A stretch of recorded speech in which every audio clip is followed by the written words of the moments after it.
Hai anak-anak, bertemu kembali dengan program Gemar Matematika bersama Pak Ridwan. Ingat, belajar matematika bersama Pak Ridwan membuat matematika menjadi lebih mudah.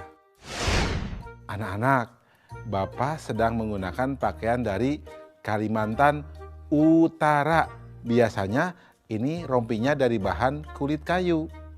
Tapi sekarang Bapak modifikasi jadi bentuknya seperti ini. Anak-anak, sekarang kita akan belajar tentang sudut. Kalian sudah lihat kan tayangan tadi? Nah, Bapak mau tanya, coba di ujung meja ini sudutnya berapa? Di ujung buku ini sudutnya berapa? Coba lihat, di ujung pensil ini sudutnya berapa? Tahu tidak? Pasti kalian tahu. Bapak akan mengajarkan tentang sudut dengan konsep matematika, nalaria, realistik. Dan ini pasti sangat menarik anak-anak. Penasaran? Baik. Mari perhatikan penjelasan berikut ini. Perhatikan gambar berikut. Coba perhatikan jarum jam pada gambar A. Apakah anak-anak tahu gambar A membentuk sudut apa? Ya, benar, siku-siku. Besar sudut siku-siku adalah 90 derajat. Sekarang, bandingkan dengan gambar B dan C. Apakah ada perbedaan? Nah, gambar B besar sudutnya lebih kecil dari gambar A. Artinya, besar sudut gambar B kurang dari 90 derajat. Nah, anak-anak, sudut yang demikian disebut sudut lancip. Bagaimana dengan gambar C? Gambar C besar sudutnya lebih besar dari gambar A. Artinya, besar sudut gambar C lebih dari 90 derajat. Nah, sudut yang demikian disebut sudut tumpul. Jadi anak-anak, jenis-jenis sudut ada sudut apa saja? Benar, sudut siku-siku, sudut lancip, dan sudut tumpul. Coba anak-anak, apa perbedaannya? Ya, betul. Sudut siku-siku besarnya 90 derajat. Sudut lancip besarnya kurang dari 90 derajat. Sudut tumpul besarnya lebih dari 90 derajat. Jelas ya anak-anak? Mudah kan? Bagus. Ingat, belajar matematika bersama Pak Ridwan membuat matematika menjadi lebih mudah. Baik anak-anak, Bapak akan memberikan soal tentang sudut berbentuk HOTS, Higher Order Thinking Skill, atau berpikir tingkat tinggi. Siap? Ya, perhatikan soal berikut ini. Berapa selisih terkecil dari sudut yang dibentuk oleh jarum jam dan menit pada pukul 4 dan pada pukul 4.30? Solusi: informasi pukul 4 dan pukul 4.30. Langkah-langkah: besar sudut pada lingkaran sama dengan 360 derajat. Besar sudut setiap bilangan sama dengan 360 derajat dibagi 12 sama dengan 30 derajat. Besar sudut pukul 4.00 sama dengan 4 dikali 30 derajat sama dengan 120 derajat.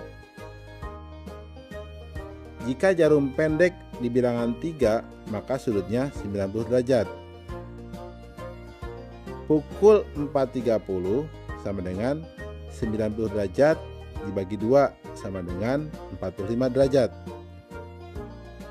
Selisih sudut sama dengan 120 derajat dikurangi 45 derajat sama dengan 75 derajat.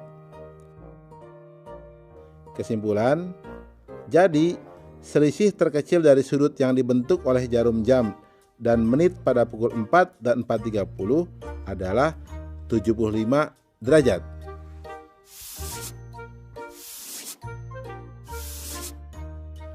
Mudah ya anak-anak ya? Belajar matematika bersama Pak Ridwan membuat matematika menjadi lebih mudah.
Hai anak-anak, berjumpa kembali dengan program Gemar Matematika bersama Pak Ridwan. Ingat, belajar matematika bersama Pak Ridwan, matematika menjadi lebih mudah. Anak-anak, Bapak sedang menggunakan pakaian dari Kalimantan Utara. Nah, senjata khasnya dari sana adalah mandau. Ingat ya mandau? Tahu ya mandau? Ya, bagus. Nah, anak-anak, sekarang Bapak akan menerangkan tentang garis sejajar, berpotongan, dan garis berhimpit. Kalian sudah lihat kan tayangan tadi? Nah, ada kereta api. Lihat relnya. Kalau dua yang sejajar, dia tidak pernah bertabrakan. Ya, karena dia sejajar. Nah, sekarang kalian lihat kalau kereta api di persimpangan jalan. Dia pasti berpotongan. Jelas ya? Bapak akan memberikan contoh yang lain. Kalian suka lihat di jam dinding pukul 12 tepat. Apa yang terjadi? Betul. Jarum panjang dengan jarum pendeknya berhimpit. Anak-anak, Bapak akan jelaskan konsep tadi dengan konsep matematika nalaria realistik supaya lebih jelas dan nalar kalian pun terasa. Kalian penasaran? Baik, perhatikan penjelasan berikut ini. Baik anak-anak, Bapak akan mengajarkan tentang pemahaman konsep garis yang sejajar, berpotongan, dan berhimpit. Perhatikan penjelasan berikut ini. Pada gambar kubus di samping terdapat beberapa garis, yaitu garis AB, BC, CD, DA, dan lainnya. Di antara garis-garis tersebut terdapat garis yang tidak akan berpotongan, yaitu garis AB dan garis EF, garis AE, dan garis BF. Silahkan kalian lihat contoh yang lainnya. Nah, garis-garis yang demikian disebut garis sejajar. Jadi, apa itu garis sejajar? Garis sejajar adalah dua buah garis yang memiliki jarak tetap dan tidak akan pernah berpotongan jika diperpanjang. Nah anak-anak, bagaimana jika garisnya berpotongan? Coba perhatikan bidang ABFE. Garis AB berpotongan dengan garis AE dan garis BF. Garis AE berpotongan dengan garis AB dan garis EF. Nah, garis-garis yang demikian disebut garis berpotongan. Jadi, apa itu garis berpotongan? Garis berpotongan adalah dua garis yang bertemu pada suatu titik di bidang datar ketika diperpanjang. Nah, berikutnya anak-anak, perhatikan gambar jam ini. Jam menunjukkan pukul 12.00.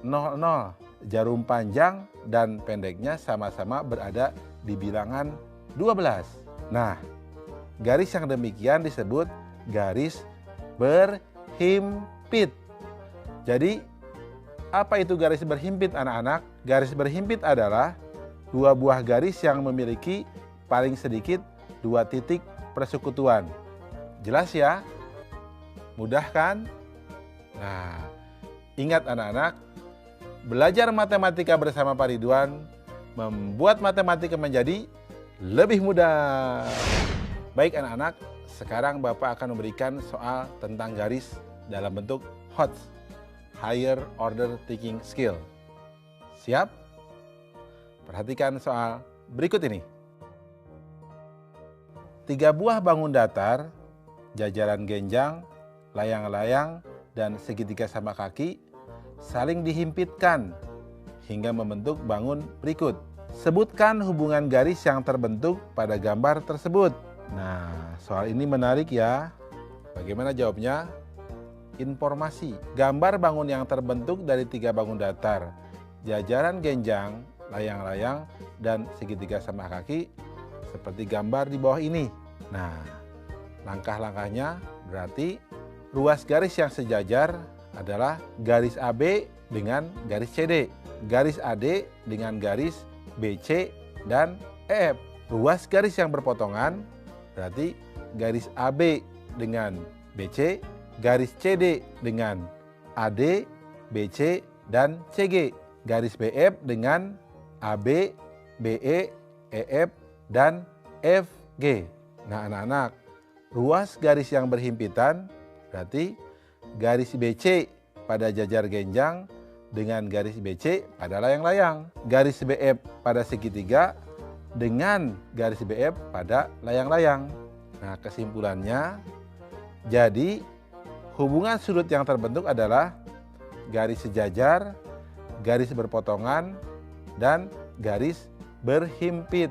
Jelas ya anak-anak? Mudah kan? Tentunya kalian bisa jawab soal yang Bapak jelaskan di awal. Jelas? Baik. Ingat, belajar matematika bersama Pak Ridwan membuat matematika menjadi lebih mudah.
Hai anak-anak, berjumpa lagi dengan program Gemar Matematika bersama Pak Ridwan.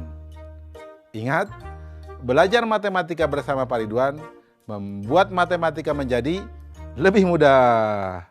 Nah, anak-anak, Bapak sedang menggunakan pakaian dari Kalimantan Utara, ya. Kalimantan Utara itu letaknya berbatasan dengan Malaysia, tepatnya di daerah Sarawak dan Sabah. Jelas ya? Nah, anak-anak, sekarang kita akan belajar tentang sudut penyiku dan sudut pelurus. Kalian kan sudah lihat tayangan tadi? Nah, jarum panjang dengan jarum pendek membentuk sudut siku-siku. Kalian perhatikan, berapa sudut yang dibentuk oleh jarum warna merah dengan jarum panjang? Berapa sudut yang dibentuk oleh jarum merah dengan jarum pendek? Yang pasti kalau dijumlahkan pasti sudutnya 90 derajat. Jelas ya? Sekarang lihat gambar yang kedua. Coba lihat. Jarum panjang dengan jarum pendek hubungannya lurus ya. Sekarang kita lihat. Berapa sudut yang dibentuk antara jarum panjang dengan jarum warna merah? Berikutnya, berapa sudut yang dibentuk antara jarum pendek dengan jarum warna merah? Yang pasti jumlah sudutnya adalah 180 derajat. Jelas ya? Nah, Bapak akan jelaskan tentang hal itu supaya kalian lebih paham dengan konsep matematika nalaria realistik. Penasaran? Baik. Mari perhatikan penjelasan berikut ini. Baik anak-anak, Bapak sekarang akan menjelaskan pemahaman konsep tentang sudut penyiku dan sudut pelurus. Baik, perhatikan penjelasan berikut ini. Perhatikan tabel berikut. Nomor 1, sudut 30 derajat. Sudut penyikunya 60 derajat. Jumlah sudutnya 90 derajat. Nomor 2, sudut 45 derajat. Sudut penyikunya 45 derajat, jumlah sudutnya 90 derajat. Nomor 3, sudut 72 derajat, sudut penyikunya 18 derajat, jumlah sudutnya 90 derajat. Nah anak-anak, tahu tidak apa sudut penyiku itu? Nah, Bapak beritahu ya. Sudut penyiku adalah sudut di mana sudut ditambah sudut penyikunya menghasilkan 90 derajat. Baik anak-anak, jadi hubungan antara sudut dengan sudut penyiku adalah sudut ditambah sudut penyikunya sama dengan 90 derajat. Nah, anak-anak, mari perhatikan tabel selanjutnya. Nomor 1, sudut 30 derajat ditambah sudut pelurusnya 150 derajat, jumlah sudutnya 180 derajat. Nomor 2, sudut 65 derajat ditambah sudut pelurusnya 115 derajat, jumlah sudutnya 180 derajat. Nomor 3, sudut 145 derajat ditambah sudut pelurusnya 35 derajat, jumlah sudutnya 180 derajat. Nah anak-anak, tahu tidak hubungannya? Nah baik, Bapak akan beritahu ya. Jadi hubungan antara sudut dengan sudut pelurus adalah sudut ditambah sudut pelurusnya sama dengan 180 derajat. Jelas ya anak-anak? Mudah ya? Baik, ingat, belajar matematika bersama Pak Ridwan membuat matematika menjadi lebih mudah. Baik anak-anak, sekarang Bapak akan memberikan soal tentang sudut penyiku dan sudut lurus dengan HOTS, Higher Order Thinking Skill, atau berpikir tingkat tinggi. Perhatikan soal berikut ini. Besar sebuah sudut 2 kali dari penyikunya. Berapakah sudut pelurus dari sudut tersebut? Susah ya? Tenang, kita akan jawab dengan mudah. Solusi: informasi besar sudut sama dengan 2 kali sudut penyikunya. Perhatikan langkah-langkahnya.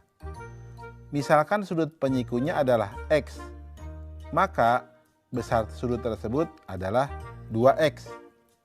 Sehingga perhatikan di gambar, 2X ditambah X sama dengan 90 derajat. 3X sama dengan 90 derajat. Sehingga X sama dengan 30 derajat dan 2X sama dengan 60 derajat. Karena besar sudutnya adalah 60 derajat, maka besar sudut pelurusnya adalah, perhatikan, 60 derajat ditambah sudut pelurus sama dengan 180 derajat. Berarti sudut pelurus sama dengan 180 derajat dikurangi 60 derajat. Atau sudut pelurus sama dengan 120 derajat. Kesimpulan, jadi besar sudut pelurus dari sudut tersebut adalah 120 derajat. Mudah ya anak-anak? Bapak yakin kalian juga bisa jawab soal yang di awal tadi, ya. Pasti mudah kan?